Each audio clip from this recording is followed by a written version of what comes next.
In what's expected to be the biggest victory for immigration reform advocates in at least a few decades, later on tonight, President Barack Obama is expected to announce what he is going to do by himself, the executive branch, without the help of Congress because they refuse to act, to lighten the burden on those living in America illegally. Now, of course, because we are going to air before the actual details have been leaked, we don't have a lot of hard information, but we do have a couple of sources to at least speculate based on. Now, the first is a list of talking points that were given to Democrats so that they could go out in advance of the speech and start to defend the president. And so we're going to talk about some of those. The first is, and this was told to Democrats, an anonymous source on the Hill, the executive actions crack down on illegal immigration at the border, prioritize deporting felons and not families, require certain undocumented immigrants to pass a criminal background check and pay taxes. These are common sense steps, but only Congress can finish the job. So, as I said, very vague in terms of exactly what's going to happen, but also making clear that while he is taking this step without the assistance of Congress, because, as I said, they refuse to assist, that they can become involved if they choose to. Yeah. Now, there's one other portion that has been reported. Again, Obama has not actually done his speech, so I'm not entirely sure as to whether or not this is definitely part of his plan. But in terms of creating a pathway to citizenship, it would mostly extend to those who have been in the country illegally for 5 years or more. Mm-hmm. So if someone just came into the country last month, it's going to be much more difficult for them to apply for citizenship. But I think that given what the current proposals are, as is reported in the media, this is comprehensive immigration reform. Mm-hmm. You secure the borders, you create a pathway of citizenship or to citizenship for people who are already here, and if you are a convicted felon or you're caught in the middle of doing a crime, you're going to be deported out of the country. Yeah, exactly. And again, all speculation, but we believe that this could extend to at least 5 million currently illegal immigrants in the country. And one of the largest groups that would be affected are undocumented parents of current U.S. citizens. It would stop them from being deported in the future. A couple more excerpts from those talking points that were linked to Democrats in D.C. As the president acts, he'll continue to work with Congress on a comprehensive bipartisan bill like the one passed by the Senate more than a year ago. I like that they slipped that in there because they obviously want to show that they've been trying to do this. That can replace these actions and fix the whole system. Because as you'll see as we continue through this video, the Republicans are going to be saying, look, this is him. He's a strongman dictator who is circumventing the normal legislative process. So he's trying to make clear with these talking points that they do want to work with the legislative branch, but the branch needs to actually get off their ass and do something.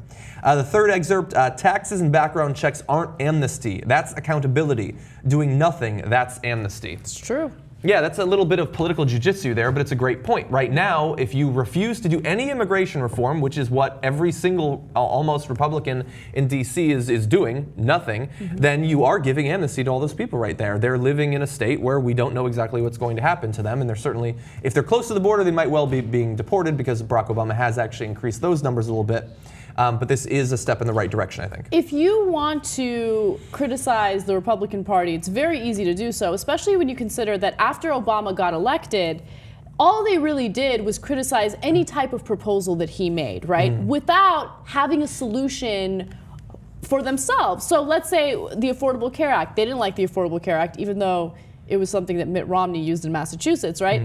But okay, so if you don't like the Affordable Care Act, what's your solution? The same goes for immigration. What is their solution to immigration reform? All they really talk about is securing the border. Well, Obama has included that in his comprehensive proposal. So what is your argument? What do you dislike about this? And to keep it real, one thing that they absolutely dislike about it is if you allow a huge group of people, up to 5 million people, to become legal citizens of the United States, who do you think they're more likely to vote for? For the Republican Party that has completely abandoned them or actually never gave a crap about them to begin with?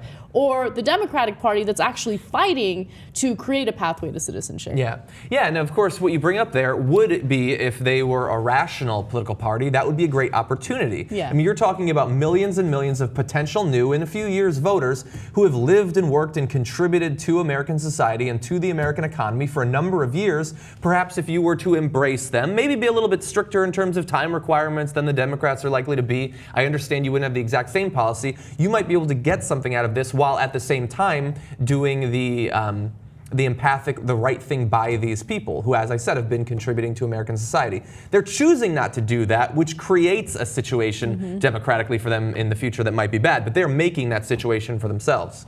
The final excerpt from the talking points: the actions that the president will take this week are about securing the border, holding undocumented immigrants accountable, and ensuring everyone plays by the same rules. And I read that one because this is really about political language, and I think that they're floating a number of different balloons, and one of them is they're all playing by the same rules, and they want to see how much ground they can get on those. But I do want to point out, by the way, he has to throw in the securing the border thing because that's what Democrats and Republicans have to say. But it is a complete red herring. Like, you can do whatever you want to try to secure the border. You can put however much money you want, however technologically advanced drones. Every single president for the past 20 or 30 years, that has been what they ran on. You're always increasing the number of men watching it. You're always building more fences. You're already always throwing more money there. So people still get across the border because they want to be on the other side. And it turns out that their desire and motivation to do that exceeds the increases in funding each year. Yeah. One other thing I want to add, Obama has said that he is actually going to give or extend worker visas to those who have immigrated to the country, whether it's legally or illegally, in order to make sure that they are involved in STEM jobs. So if you are here for a STEM-related job or you're working in the STEM field, you're more likely to get a visa to remain in the country. Yeah. So, and I think that that makes all the sense in the world, because if we're competing in a global economy, you want to ensure that you attract the skilled workers, not deter them from coming to the country. Yeah, I know that's a great point. And even people without those skills, I mean, why wouldn't you want to make a system where they can come out from the shadows and begin to pay taxes? Now, many obviously do, but some certainly are paid under the table because of the current legal system we have. Under a new system, perhaps they would then pay taxes, which would obviously be better for everyone. Right. Now, as I said, we don't know too much yet about exactly what's going to be in there, but we do know a little bit about what the American people want. And so I want to read some of these survey results. This is coming from a Wall Street Journal NBC News poll. Nearly 6 in 10 Americans support creating a pathway to citizenship for undocumented immigrants living in the U.S., but just 38% approve of the president's plans to use his executive power to act on immigration. Now, it's very easy to criticize these results because how much does the average American actually know about what a pathway to citizenship looks like? That term is almost tailor-made to hide what the policy is. Right. Is it a pathway that takes a couple of steps, or is it a 10-year-long thing? Very little information is given there, but they do ask more specific questions. And so, support for a pathway to citizenship for illegal immigrants increased to 74% when given the details of the specific bill that was passed by the Senate last year, but did not get a vote in the House. That's why we're in the situation we're in. Those details include ensuring illegal immigrants pay a fine, back taxes, and pass a background check before starting the process to become American citizens. So let's stop right there. I love that graphic because it shows you that the vast majority of Americans are actually in favor of the type of proposal that Obama is probably going to present tonight as part of his executive action, right?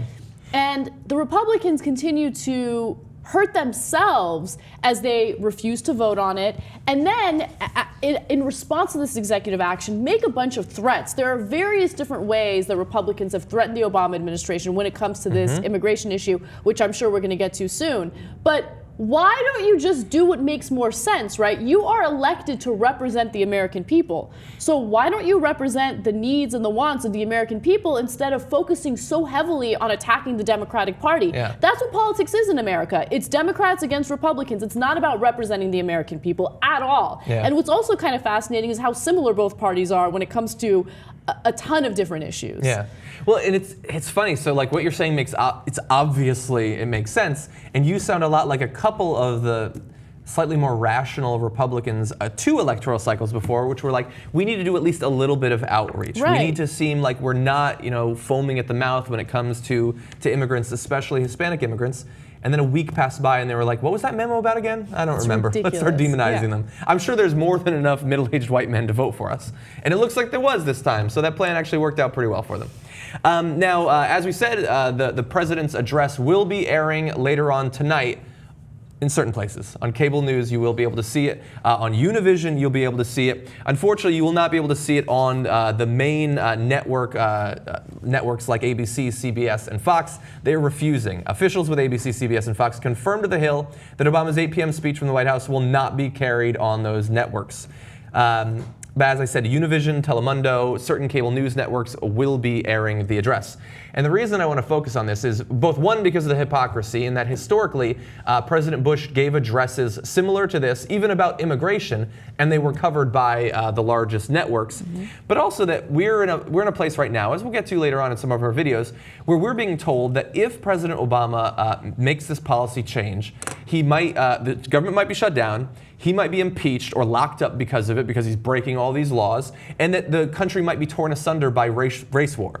But it's not important enough to air on Fox or CBS. So at first I thought that the reason why they did this was because of political reasons, right? And I was like, wow, that's a pretty ballsy move, right? I guess you're against Obama's executive action. Yeah. But no, it's more about the fact that they're worried about ratings, and they're worried about certain shows like Grey's Anatomy is supposed to have their season finale tonight.